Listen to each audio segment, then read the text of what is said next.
Shalom Bapak Ibu Jemaat Gereja Injil Kristus. Selamat Hari Paskah. Kita percaya bahwa Tuhan Yesus telah bangkit bagi setiap kita. Amin. Sebentar kita mau siapkan hati kita. Sebelum kita masuk dalam hadirat Tuhan, kita mau satukan hati kita mau berdoa. Bapak yang baik Tuhan, terima kasih Tuhan untuk pengorbanan-Mu di atas kayu salib Tuhan, untuk menebus setiap kita Tuhan. Ini kami Tuhan, anak-anak-Mu Tuhan. Kalau sebentar kami mau mulai ibadah kami pada hari ini Tuhan. Tuhan yang beracara pada setiap rumah kami Tuhan. Tuhan yang memimpin ibadah kami dari pertengahan hingga pada akhirnya Tuhan. Kami serahkan ibadah kami ke dalam tangan-Mu. Hanya di dalam nama Tuhan Yesus Kristus kami telah berdoa ucap syukur. Haleluya. Amin. Kita tetap dalam hadirat Tuhan. Kita mau serahkan hati kita.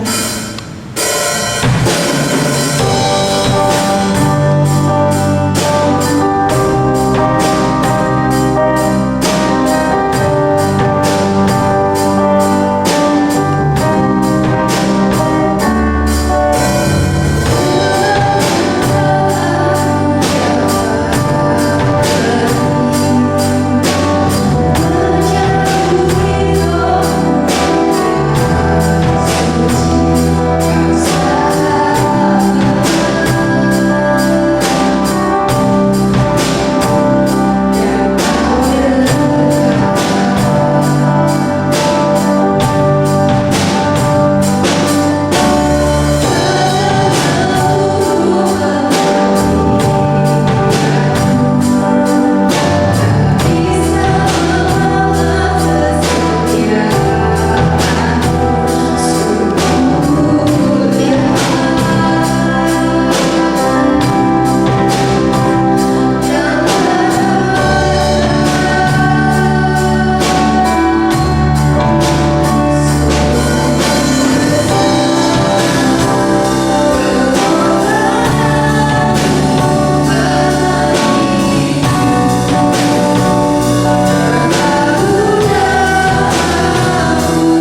Karena Tuhan selalu ada bersama dengan kita.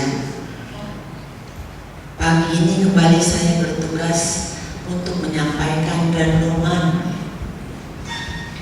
Sebulan cepat banget ya saudara. Tapi saya percaya waktu yang Tuhan berikan kepada kita semuanya baik. Nah, pada pagi ini kembali saya ingin memberi renungan tentang kedatangan Kristus ke dunia.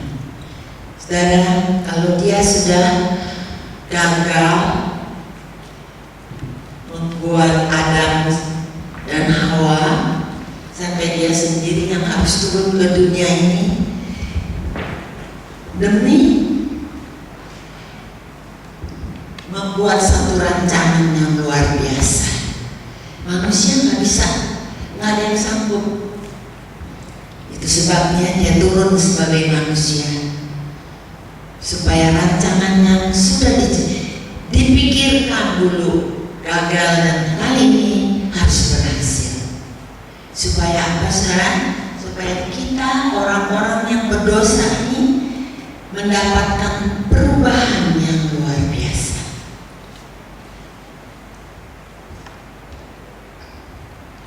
Kalau Efesus 2 ayat 19 mengatakan kita ini bukan orang asing atau pendatang, tapi status kita adalah anak kerajaan Allah.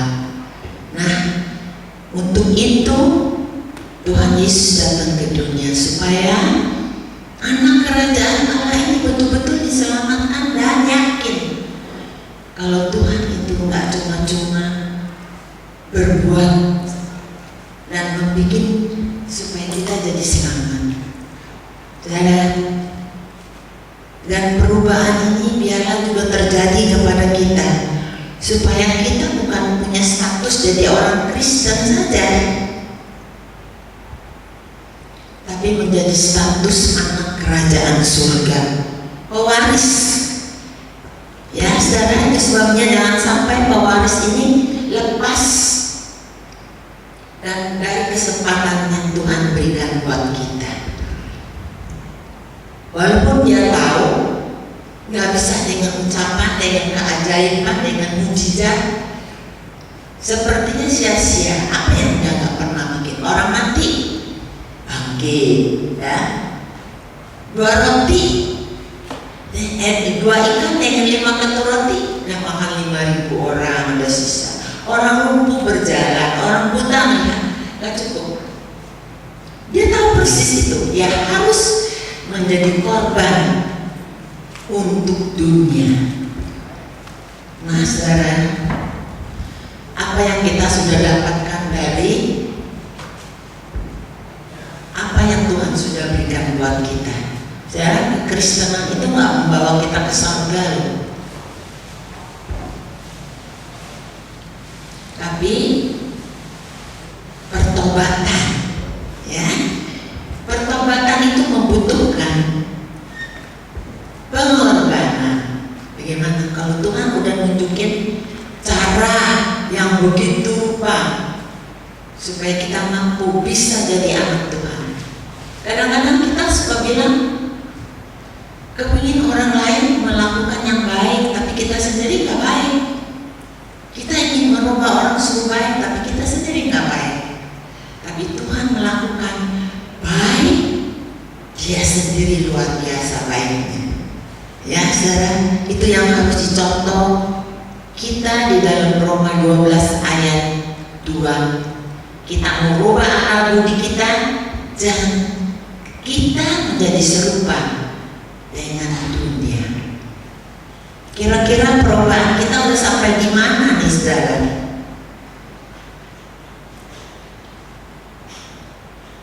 Jangan sampai kita kehilangan pegangan ya saudara. Tuhan sudah menganjurkan kepada kita di dalam Yohanes 15. Di situ dikatakan di luar Tuhan kita nggak bisa apa-apa, nggak bisa berbuat apa-apa. Jadi kita harus terus tinggal di dalam Tuhan. Ya saudara, di Yohanes ini dibilang dia pokok anggur. Jadi kalau kita mau berbuah, kita harus jadi carang-carang yang bukan main berhasil. Kalau saya melihat pohon mangga saya, kalau dia habis berbuah gitu, terus saya buang ranting-ranting yang produktif lagi, kemudian saya kasih dia pupuk. Cara saya merawat seperti saya merawat anak saya sendiri.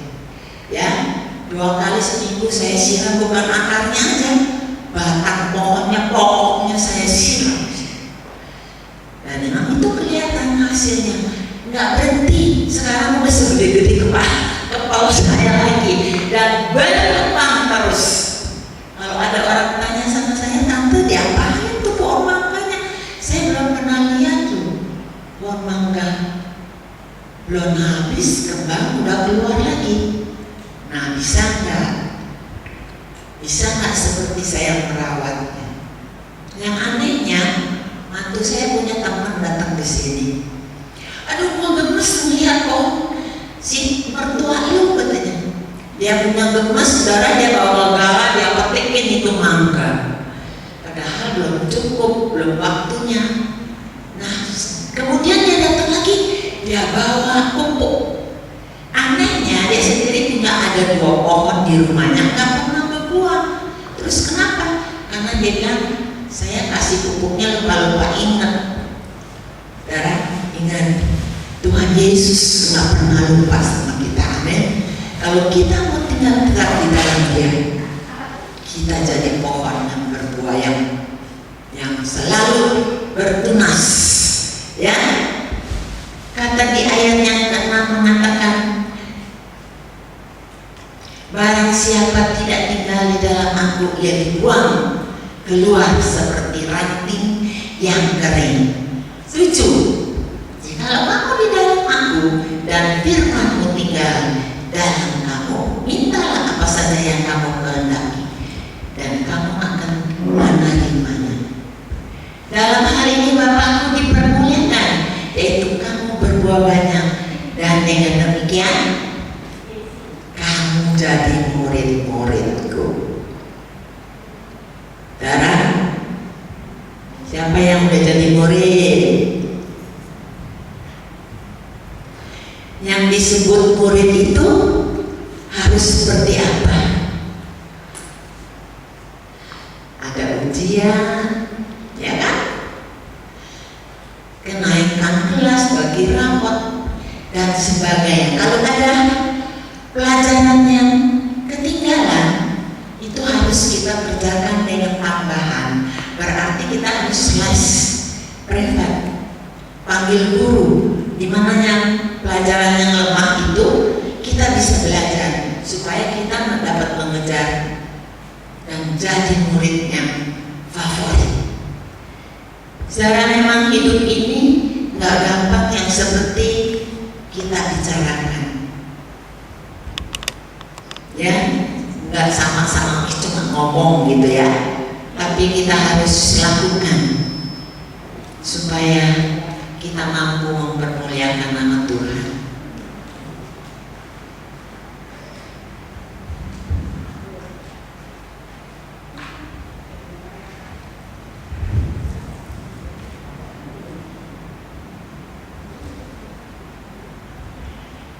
Kalau di Filipi 2, saya akan baca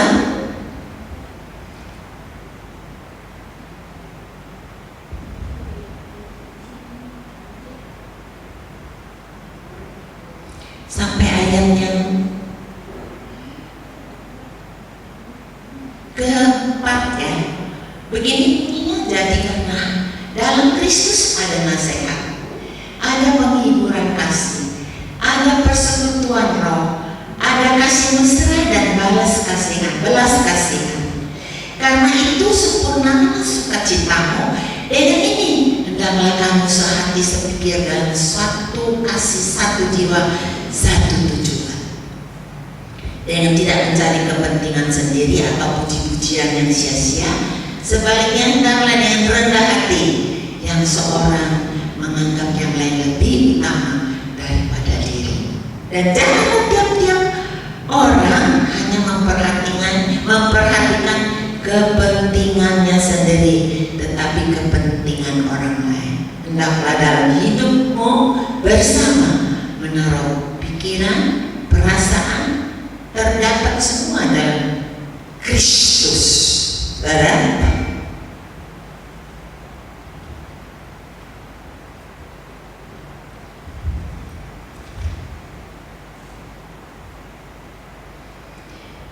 dalam Kristus, jangan cuma kita jadi Kristen ya. Saya kalau melihat orang katanya dia ke gereja gitu, kalau dikatain orang itu saya suka miris. Kristen apa tuh begitu? Ya, saudara, biarlah kita mau jadi Kristen, tapi jadi seperti Kristus, perilakunya seperti Yesus, supaya apa yang kita kerjakan, apa yang kita lakukan, nama Tuhan dipermuliakan. Kita nggak usah sombong-sombong loh. Ya, dengan keadaan diri kita cukup kita lakukan. Biar kita nggak bisa ngomong apa-apa, nggak usah ngoceh-ngoceh, tapi dia orang bisa lihat, oh itu si tante tuh dari gereja situ tuh. Ya, seluruh di ujung pojok-pojok sini semua kalau saya keluar, oma hati-hati ya. Nah saudara, karena di luar rumah kita itu banyak sekali bahayanya ya saudara. Karena saya pernah sekali dijamret di depan pintu, ya, di jalanan di beca saya juga pernah di stop, diminta buka-buka, saya nggak ngerti suruh buka apa, karena kan saya pakai kalung ya. Waktu itu semua kendaraan lagi macet, saya berdiri di atas beca, saya bilang, lu mau suruh saya buka apa? Mungkin suara saya kenceng gitu ya, sampai orang yang naik motor berhenti gitu. Mau saya teriak nggak? Tinggal teriak nih, ntar kamu dikeroyok nih, lari dia pergi. Tapi saya sebulan nggak berani keluar rumah, saya takut orang itu kenalin saya ya. Nah, 2 kali saya dicegat di depan, mau ke supermarket ya. Sekarang kalau kita mau ke supermarket kan ketahuan, kita mesti bawa bag ya. Kalau nggak bawa itu kita naikkan setengah mati ya. Nah, orang itu pura-pura berhenti.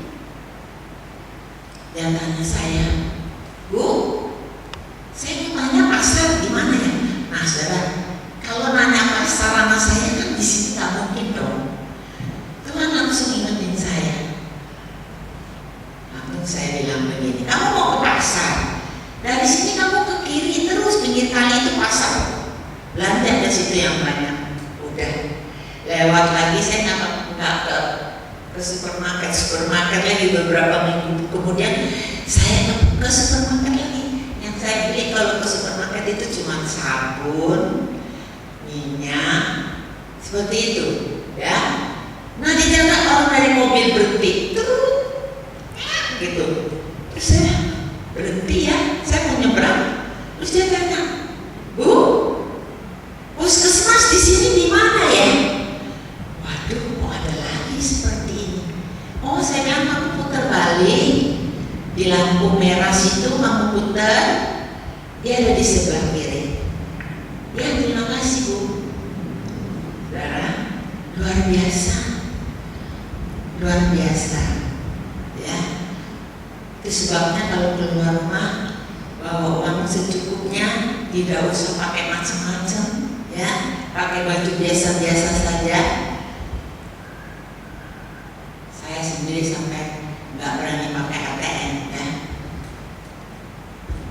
Itu sebabnya saya bersyukur sama Tuhan kalau sampai saat ini saya selalu terhindar, karena Tuhan nggak pernah menjaga kita cuma 50%. Tapi dia jaga kita betul-betul. Yesaya 59 mengatakan Tangan Tuhan itu nggak pernah pendek. Kita ada di manapun kejangkau. Ya, walau kita kepleset dari atas gunung sekalipun, Dia akan jaga kita. Kita nggak sampai tergeletak. Itu betul-betul saya nikmati kuasanya Tuhan itu. Bukan omong kosong, bukan berlebihan, atau saya bohong-bohong, enggak. Saya percaya itu. Tuhan selalu ada bersama dengan saya. Sebab saya takut kalau saya bohong itu dosa. Upah dosa itu, aduh, saudara pasti tahu itu ya, upah dosa itu apa? Di Roma 23 ya. Kalau Tuhan menciptakan manusia, sebetulnya Tuhan punya rencana yang luar biasa. Kenapa? Dia mau jadikan kita semua berkuasa di atas dunia ini, mengatur semua yang ada seisi. Tapi saya cuma dengan apa merah, kita nggak bisa. Nenek moyang kita lakukan kesalahan sehingga kita nggak bisa berbuat banyak. Saya cuma hanya ingin mengajak saudara, biarlah kita mau selalu berhati-hati dalam kehidupan kita, apalagi sekarang ini ya saudara. Tuhan selalu menjaga, saya merasa Tuhan selalu menjaga saya. Nah, waktu kemarin saya ditelepon, umur 50 ke atas itu harus divaksin.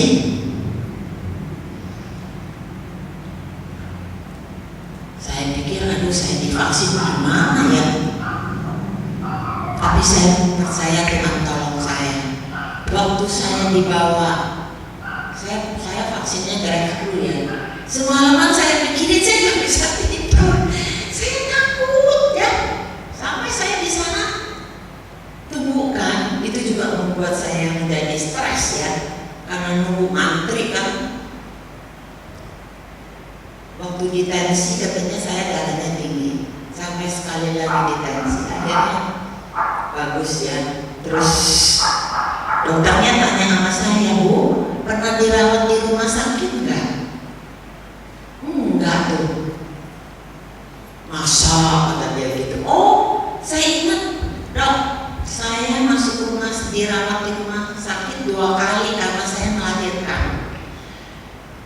Terus pernah stroke nggak? Aduh, yang nggak ada nanya-nanya. Jantung mah, pernah sakit jantung nggak? Pernah asma nggak? Waduh, terus tanya macam itu. Saya bilang enggak, Dok. Saya bersyukur sama Tuhan. Saya bilang alhamdulillah, saya nggak pernah kenapa-napa gitu. Wah, dia bikin jempol. Kemudian saya disuntik dan ada surat lagi. Dia bilang saya harus kembali lagi, nanti dihubungin ya. Saya bilang terima kasih ya, Dok. Setelah itu kita suruh tunggu 10 menit mau lihat hasil ya, reaksinya dari suntikan itu. Tapi saya bersyukur nggak ada apa-apa sampai saya keluar pulang dengan aman. Saya bersyukur, itu sebabnya saya bilang Tuhan itu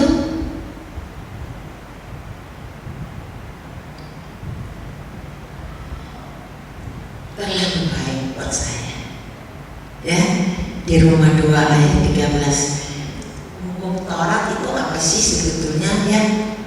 Hukum Taurat itu sebetulnya mengajak kita memacu hati kita.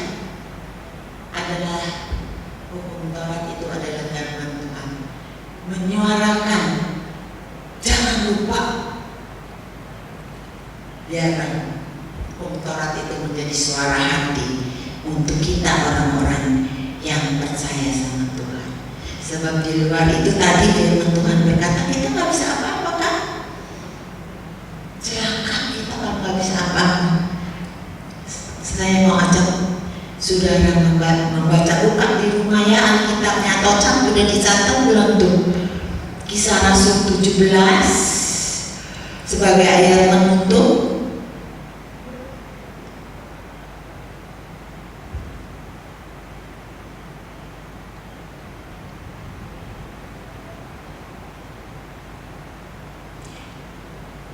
Kita baca 28 sampai 29. Begini bunyinya.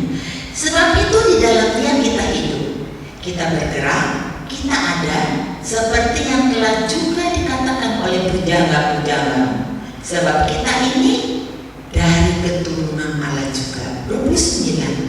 Karena kita berasal dari keturunan Allah, kita tidak boleh berpikir bahwa keadaan ilahi sama seperti emas atau perak atau batu ciptaan kesenian, keahlian manusia. Itu sebabnya jangan kita bertindak bodoh. Maka sekarang Allah memberitakan kepada manusia bahwa di mana-mana semua mereka harus bertobat.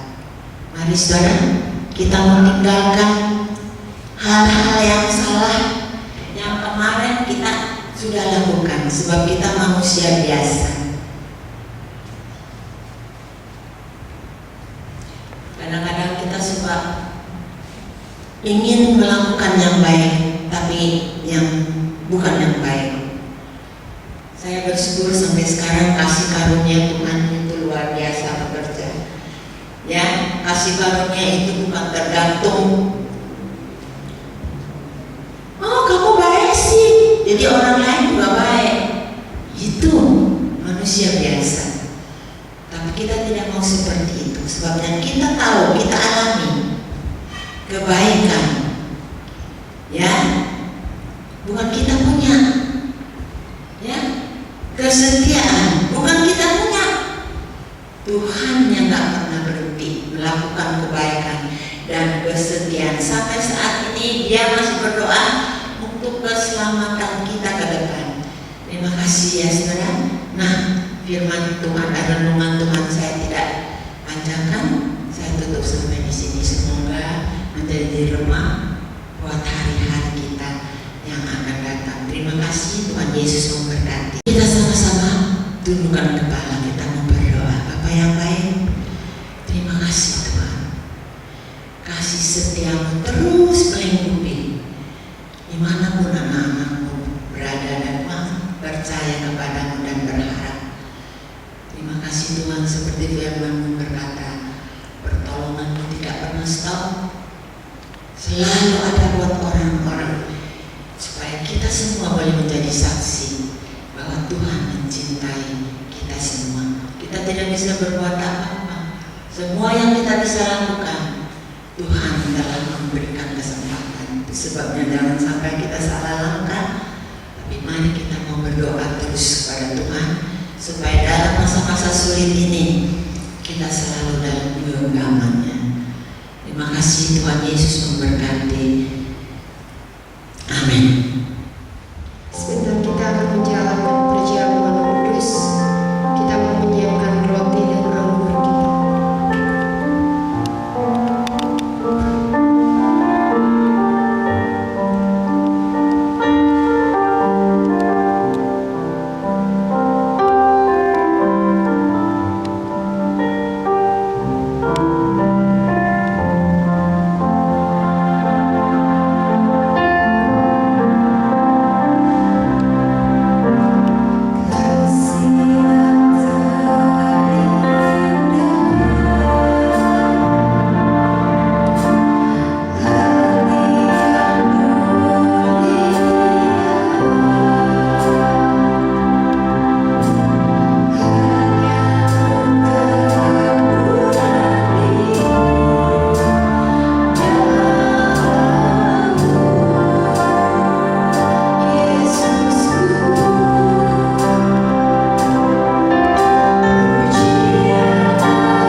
kita diberikan kesempatan kembali untuk bersama-sama bersekutu dengan Tuhan melalui perjamuan yang suci.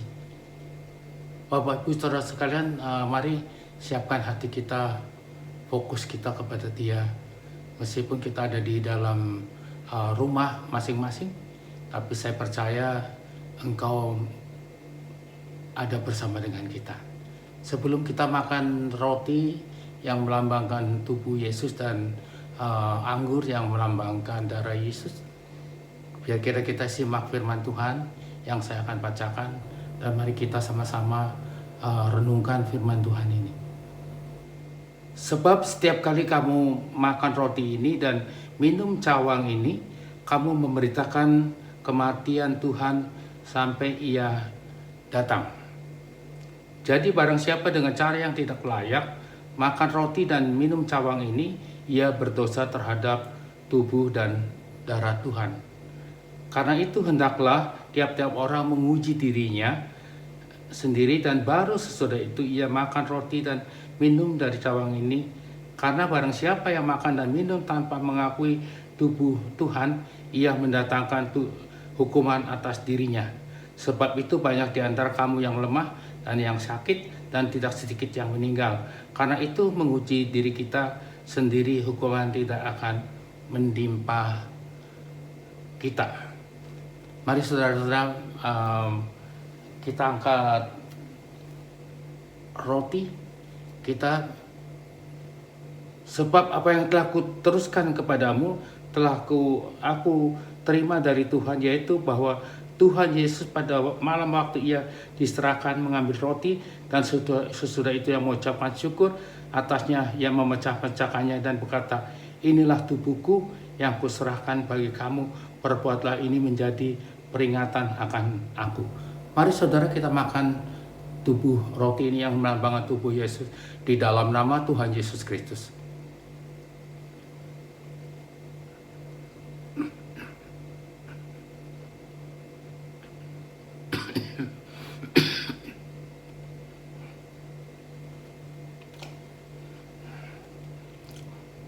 Angkat cawang ini. Demikian juga mengambil cawang sesudah makan, lalu berkata, cawang ini adalah perjanjian baru yang telah dimeteraikan oleh darahku. Perbuatan ini setiap kali kamu minum menjadi peringatan akan aku. Mari saudara kita minum anggur ini pakai darah Yesus dalam nama Tuhan Yesus Kristus.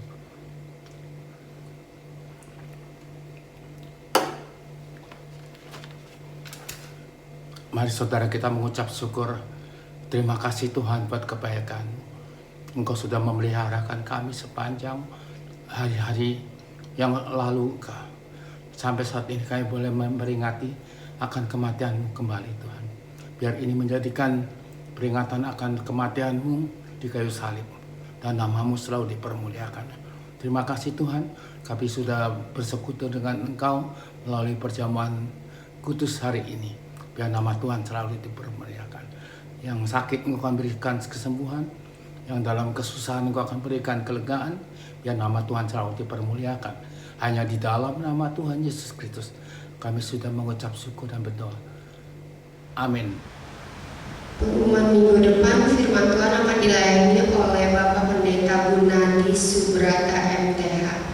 Usai sudah ibadah pada pagi hari ini, kita akan berdoa syafaat.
Mari Bapak Ibu sekalian, kita akhiri ibadah siang hari ini dengan doa syafaat.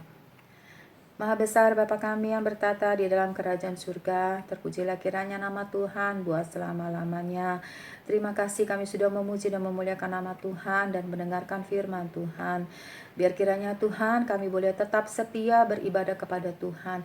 Kami tetap boleh dengar-dengaran dan selalu mengikuti segala perintah Tuhan dengan baik Tuhan. Tuhan juga berkati hamba-hamba-Mu yang melayani hari ini Tuhan. Biar kiranya mereka boleh tetap setia melayani Tuhan.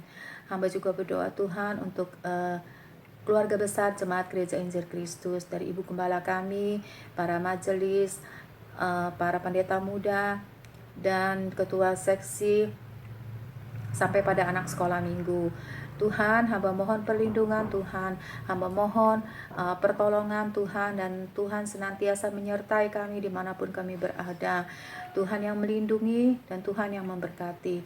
Terima kasih Tuhan Yesus. Hamba juga berdoa untuk mereka yang mempunyai pergumulan, baik itu masalah pekerjaan, masalah keuangan, masalah sakit penyakit, masalah rumah tangga, dan apapun juga itu Tuhan, kami taruh di dalam tangan-Mu Tuhan. Biar kiranya Tuhan kami percaya Yesus, apa yang ada di dalam pergumulan kami ini Tuhan, Engkau ada di dalam doa-doa kami Yesus. Terima kasih Tuhan, berikan kami kesabaran, berikan kami untuk tetap bersandar dan berharap kepada Tuhan.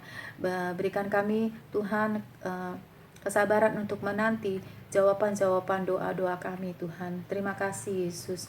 Hamba Tuhan berdoa juga Tuhan untuk para tenaga medis, dokter yang menangani vaksin ini Tuhan. Biar kiranya vaksin ini boleh disuntikan di tubuh kami masing-masing, untuk rakyat Indonesia ini. Biar kiranya vaksin ini boleh bekerja dengan sempurna dalam tubuh kami Tuhan, membentuk imun tubuh yang kuat agar kami dapat Tuhan lebih dikuatkan lagi Tuhan imun tubuh kami, sehingga kami tidak dapat diserang virus lagi Tuhan. Biar kiranya Tuhan semua vaksin ini dapat bekerja di tubuh kami masing-masing. Terima kasih Bapa, terima kasih Allah Roh Kudus buat pertolongan-Mu Tuhan. Tuhan juga kami berdoa untuk negara kami Indonesia ini, dari Bapak Presiden kami dan wakilnya, dan juga jajaran menteri yang terkait, untuk anggota MPR, DPR, untuk kepolisian, untuk TNI Polri. Tuhan, biar kiranya Tuhan Yesus mau tolong Tuhan, beri hikmat-Mu, akal budi-Mu, taruh roh yang takut akan Tuhan dalam setiap apa yang mereka kerjakan, dalam setiap apa yang mereka rencanakan. Biar kiranya Tuhan mau campur tangan. Tuhan memberkati mereka, Tuhan memberkati keluarganya. Terima kasih Tuhan Yesus, Engkau juga memberkati kami rakyat Indonesia Tuhan, memberkati hasil tanah, hasil ladang, hasil bumi, hasil tambang, hasil laut Tuhan, supaya perekonomian Indonesia ini dapat kembali dibangkitkan. Terima kasih Tuhan Yesus, dan kami kembali memperoleh pekerjaan yang tadinya sudah tidak bekerja lagi, tapi biar kiranya Tuhan Engkau yang tolong Tuhan, membuka lapangan kerja lagi Tuhan. Terima kasih Tuhan Yesus. Terpujilah Tuhan buat selama-lamanya. Kami bersyukur dan berterima kasih Tuhan untuk semua yang terjadi di dalam kehidupan ini Tuhan. Karena kami tahu Tuhan, Engkau campur tangan buat semuanya ini Tuhan. Engkau yang memberikan kekuatan, Engkau yang memberikan kemampuan bagi kami untuk menjalani kehidupan ini bersama dengan Engkau Tuhan. Terima kasih Tuhan Yesus. Terpujilah Tuhan buat selama-lamanya. Hanya di dalam nama Tuhan Yesus Kristus kami berdoa. Saatnya juga kami mau mengangkat tangan untuk menerima berkat yang daripada Tuhan. Saudara-saudara yang kekasih, yang tinggal di rumah, terimalah berkat besar dari Allah Bapa, Allah Anak, Allah Roh Kudus, yaitu Tuhan Yesus Kristus yang selalu menyertai kita dari sekarang sampai Maranatha Tuhan Yesus datang kembali. Dalam nama Tuhan Yesus Kristus kami sudah bersyukur, kami sudah berdoa. Amin.